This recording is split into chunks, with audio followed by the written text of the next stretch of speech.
Hello friends, it's Brandy with Stick It Down, and today I'm bringing you a layout that I have done with the brand new January single page sketch. I cannot believe it's already January. It feels like 2024 flew by in a flash. It was a crazy year for us, and the last couple of months have been so very busy, but I wanted to take a moment and show you guys my process for this layout. I've actually adapted the 12 by 12 sketch to an 8.5 by 11 layout.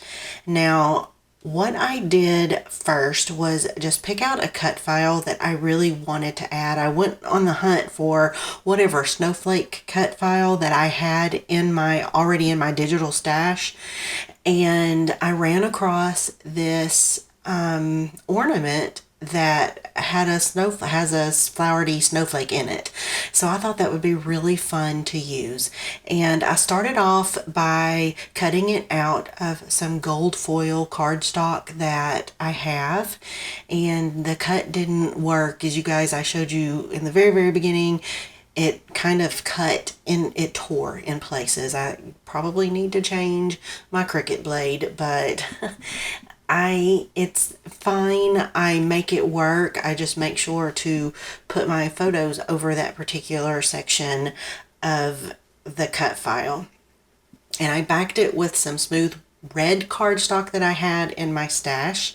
And then I pull out this extremely old stencil.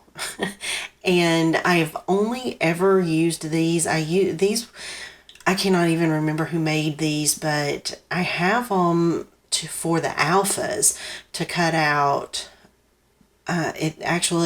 You're supposed to, back in the day, trace each alpha and fussy cut each one and cut it out, and it actually has a companion page to that, and so the alpha is in the same font and there's a shadow on one and one is smaller. So I hope that makes sense. Regardless, I'm not using the alphas. I'm just using the stars. I thought it was kind of cute. It's the only star stencil I have, and I wanted to just put something peeking out from behind that cut file, and the stars made perfect sense to me. Now, once I was finished with that, I went ahead and wanted to add just like a little bit of a glow. So I'm just adding some shading around the edge of that circle, and I'm starting on the inside. I'm picking my ink up and starting on the inside so I can blend it out from underneath the cut file very smoothly, because I don't want to have any harsh ink lines from the brush. So I start on the inside where I know is going to be covered up, and then I blend towards the outside edge of it. And by the way, the color that I'm using is obviously Distress Oxide, and it is in fossilized amber. And I really like the golden look of that color. I thought it worked nicely with the gold foil that I cut the cut file out with. So I pulled this glitter. I don't even know if you can call it cardstock, but I guess it's cardstock. They come in these 6x6 pieces, and y'all, I bought it from Temu. I like it. I think it's pretty, but it does not glue very well. The glue that I'm using is the Scotch tacky glue, and that stuff sticks to everything. You can stick metal on your pages and it's gonna stick.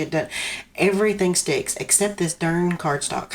I don't know what it was, but the glue just wouldn't dry, and you guys will see towards the end of the video I end up having to actually put a tape runner underneath to make it actually stay in place. Okay, so now I've pulled out some Dear Lizzie some Dear Lizzie thickers, and I have decided to do a long title, mostly because I really just want to use up as many thickers as I possibly can.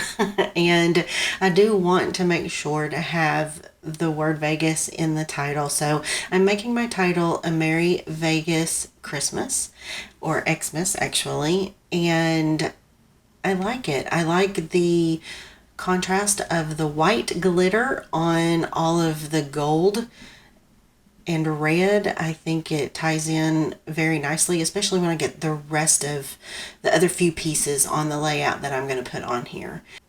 Now I do get it stuck down and realize that I'm going to have to play with it just a little bit because, as you can tell, the lowercase e is as large as the uppercase M, and which is larger than the lowercase r. So I had to play around with it just a little bit off camera to make sure that I got it to fit on there the way that I wanted it.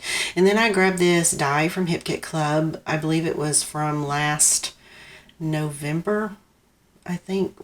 No, not 2024, but 2023, November 2023, and decided to cut out these little, I guess they're pine fronds. I'm not real sure what it is, but it's Christmassy. So I wanted to add that to my layout just for another element of visual texture, and I wanted to bring that white in also. And off camera, I went ahead and added, I had a little bow that I've never used, a package of these little bows I've never used, so I went ahead and added those, or one of those, to the very top of my ornament there, because why not? Bows are cute. And these are Tim Holtz phrase stickers, and I'm using 3 of them. One says, "I'm happiest when I'm with you." Another, "You can never have too much happy." And the last one is, "Wishing you all you're wishing for." I thought those worked really well for a layout about my husband and myself. And finally, I go ahead and grab my red gel pen, which I often will draw a line, especially if I'm using white cardstock as my base. I'll draw a line around the edges just to kind of box everything in and hold it on the page. So that wraps up another layout. I hope you guys decide to head on over to Stick It Down on Facebook and join us. Hop in, let us see your layouts, and you can have an opportunity potentially to be one of our guest designers. So don't be shy and show us what you're doing. Have a lovely crafty day. Happy New Year.